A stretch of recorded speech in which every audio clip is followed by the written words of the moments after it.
नमस्कार, आप देख रहे हैं पंजाब केसरी टीवी और मैं हूं पवन शर्मा। इस समय की बड़ी खबर है जिला पुंछ का मेंढर सेक्टर, वहां पर एनआईए की छापेमारी चल रही है।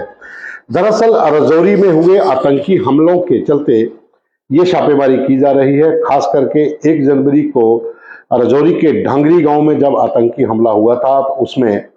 7 लोगों की जान चली गई थी और कई लोग उसमें घायल हुए थे।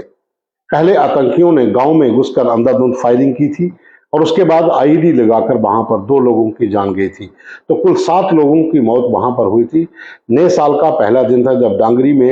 हिंदुओं के घरों पर आतंकी हमला किया गया। उसके बाद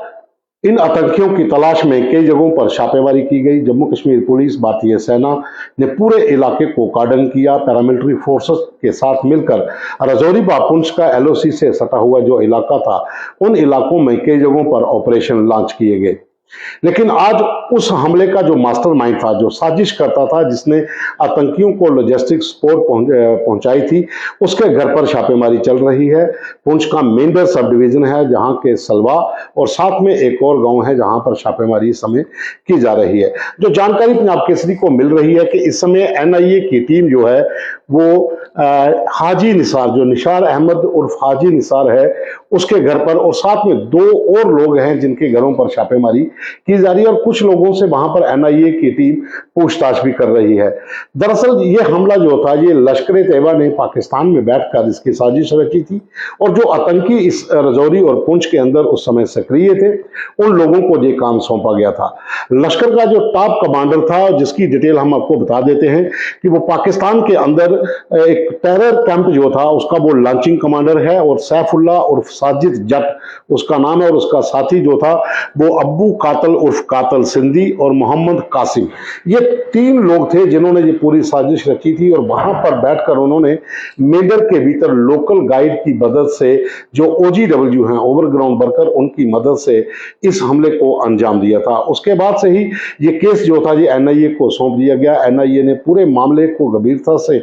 जांच की और जो निसार अहमद है इसको और उसका दूसरा जो साथी था, इन लोगों को जो जम्मू की कोट बलवाल जेल में थे, उन लोगों को हिरासत में लेकर इनसे पूछताछ शुरू की गई।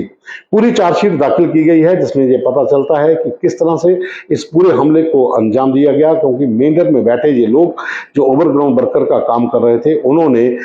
इस हमले को आतंकियों की मदद की, लॉजिस्टिक सपोर्ट उनको मुहैया करवाई। वेपन जो ड्रोन के लिए ड्रॉप हुए थे वो उन आतंकियों तक पहुंचाए गए और वहां पर आतंकियों ने ये बड़ा हमला किया। हालांकि राजौरी पुंछ की अगर हम बात करते हैं तो वहां पर 3-4 बड़े हमले जो हैं वो पिछले 2 साल के भीतर हो चुके हैं और वहां पर बहुत ज्यादा नुकसान भी भारतीय सेना को उठाना पड़ रहा है, क्योंकि 1 जनवरी को जो हमला हुआ था उसके 7 लोगों की मौत होने के बाद उसके बाद मेंढर में भारतीय सेना की गाड़ी पर घात लगाकर हमला किया गया। जो ईद के दिन में वहां पर 4 जवान शहीद हुए थे, 1 जवान वहां पर घायल हुआ था। उसके बाद राजौरी के केसरी हिल में भारतीय सेना के स्पेशल फोर्सेस के कमांडो पर भी एम्बुश लगाकर हमला किया गया जब वो एक सर्च ऑपरेशन पर टीम गई हुई थी और वहां पर भी 5 कमांडो शहीद हुए थे। वो भी नुकसान भारतीय सेना को उठाना पड़ा था। लेकिन आज हम बात कर रहे हैं राजौरी के डांगरी हमले के जो मास्टरमाइंड थे, जिन लोगों ने आतंकियों को सपोर्ट की थी, वो कौन कौन लोग थे और इसमें कितने लोग शामिल हो सकते हैं। ये एनआईए ने मामला दर्ज किया था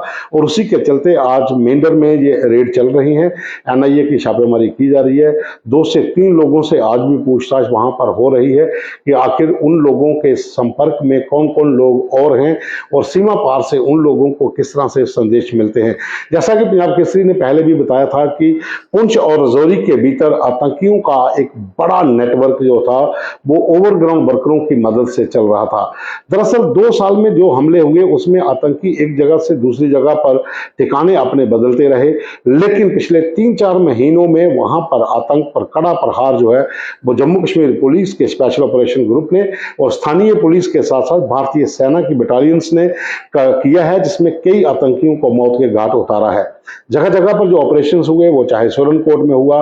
राजौरी में हुआ, बुद्धल में हुआ, या फिर रियासी के चसाना में हुआ, इन इलाकों में जो आतंकी सीमा पार करके यहाँ पर पहुंचे हुए थे, जिनको ओवरग्राउंड वर्कर मदद कर रहे थे, एक एक करके उनको अब ठिकाने लगाया जा रहा है और काफी हद तक आतंकवाद पर इस इलाके में अब पकड़ मजबूत सुरक्षा बलों की हो चुकी है, क्योंकि राजौरी पुंछ को ही निशाना बनाया जा रहा था पिछले 2 साल से, और यहीं पर आतंकियों के कई मॉड्यूल्स काम कर रहे थे। खास करके ओवरग्राउंड वर्कर जो थे, उनको सीमा पार से संदेश जो मिलते थे, उसके आधार पर वो आतंकियों को वेपन्स जो थे वो मुहैया करवाते थे, उनको रसद मुहैया करवाते थे, उनके रहने का, खाने पीने का इंतजाम जो थे ओवरग्राउंड वर्कर के लोग काम कर रहे थे। तो उसी के ऊपर आज जो छापेमारी हो रही है, और जो सूत्रों का कहना है कि मेंढर के अभी भी 2 दर्जन से ज्यादा गांव हैं जो एलओसी से सटे हुए हैं। उन इलाकों में जो गाइड हैं, जो आतंकियों के गाइड, और साथ में जो ओवरग्राउंड वर्कर हैं, उनका एक बहुत बड़ा नेटवर्क मेंढर सब डिवीजन के भीतर है, और उसी को क्रैश करने की पूरी तैयारी है। ट्रैक किया जा रहा है लोगों की मूवमेंट को, और जो सुरक्षा एजेंसियां हैं वो लगातार इस पर नजर रखे हुई थी, क्योंकि सीमा पार से पाकिस्तानी खुफिया एजेंसी आईएसआई और पाकिस्तान की सेना लगातार आतंकियों की घुसपैठ के लिए आए दिन नई नई साजिशें रच रहे हैं, और खास करके राजौरी के सुंदरबनी सेक्टर से लेकर पुंछ के मंडी सेक्टर तक के इलाके में घुसपैठ की कई कोशिशें हुई है। कश्मीर के भीतर भी घुसपैठ की कोशिशें लगातार हो रही हैं, वो चाहे मछेल सेक्टर हो, गुरेज सेक्टर हो, या फिर नीलम वैली या लीपा वैली जो पीओके के साथ सटा हुआ जो इनका इलाका है, वहां पर आतंकियों की मूवमेंट भी ट्रैक की जा रही है। और खास करके पीओजेके के भीतर इस समय आतंकियों की बहुत ज्यादा मूवमेंट लॉन्चिंग पैड के ऊपर सुरक्षा एजेंसियों को जो इनपुट्स मिले थे उसके आधार पर देखी गई है, और सुरक्षा बलों ने ही यहाँ पर हाई अलर्ट पे एलओसी के ऊपर सुरक्षा बलों को रहने के निर्देश भी दिए थे, क्योंकि मौसम अब बदलने वाला है। बर्फबारी से पहले आतंकियों की घुसपैठ ज्यादा से ज्यादा करवाई जा सके, उसकी तैयारी पाकिस्तानी खुफिया एजेंसी आईएसआई ने की हुई है। और राजौरी डांगरी हमले की हम बात करें तो यहाँ पर जिस दिन ये गांव के भीतर हमला हुआ था, वहां पर हिंदुओं का पूरा मोहल्ला था जिसको निशाना बनाया गया, और उसके बाद आतंकी वहां से भाग निकले। जबकि राजौरी के केसरी हिल इलाके में जब मुठभेड़ हुई थी, वहां पर एक आतंकी जो मारा गया था, उसकी स्थानीय लोगों ने पहचान की थी कि ये उन आतंकियों में से एक था जिन्होंने राजौरी के डांगरी में हमला किया था। हालांकि बालाकोट सेक्टर में भी 2 आतंकी मारे गए थे, और यह भी माना जा रहा था कि वो भी राजौरी के डांगरी में हुए आतंकी हमले की टीम का एक हिस्सा थे, क्योंकि उस समय जो इनपुट्स मिल रहे थे कि राजौरी पुंछ के भीतर लगभग 2 दर्जन से ज्यादा आतंकी सक्रिय थे। लेकिन जिस तरह से अभी कुछ पिछले 2-4 महीनों में आतंकियों को वहां पर मारा गया है, और अब जो इनपुट्स मिल रहे हैं कि उनकी तादाद कम होती जा रही है, लेकिन फिर भी वहां पर सुरक्षा बलों के जवान हाई अलर्ट में हैं। अतिरिक्त पैरामिलिट्री फोर्सेस के साथ साथ जम्मू कश्मीर पुलिस का स्पेशल ऑपरेशन ग्रुप और भारतीय सेना की कई स्पेशल टीमें राजौरी पुंछ में विशेष तौर पर भेजी गई हैं कि इन आतंकियों के नेटवर्क को ध्वस्त किया जा सके। और दूसरी तरफ एनआईए उन सारे मामलों की जांच कर रही है जो जो वहां पर अटैक हुए हैं, वो चाहे सेना की गाड़ी पर हमला हुआ था, जहां फिर केसरी हिल राजौरी में स्पेशल फोर्सेस के कमांडो पर घात लगाकर हमला किया गया था, तो कहीं ना कहीं जो ओवरग्राउंड नेटवर्कर इस इलाके में थे, जो लोग आतंकियों की मदद कर रहे थे, उनके ऊपर अब प्रहार किया जा रहा है। और इसी के चलते एनआईए की आज छापेमारी जो है वो मेंढर के सलबा व दूसरे गांव में चल रही है, और वहां पर कुछ लोगों से पूछताछ भी की जा रही है कि आखिर इन लोगों के संपर्क आईएसआई से किस तरह स्थापित हुए, और वो कौन लोग और हैं जो आतंकियों की मदद इस इलाके में कर रहे हैं। अभी के लिए बस इतना ही। धन्यवाद।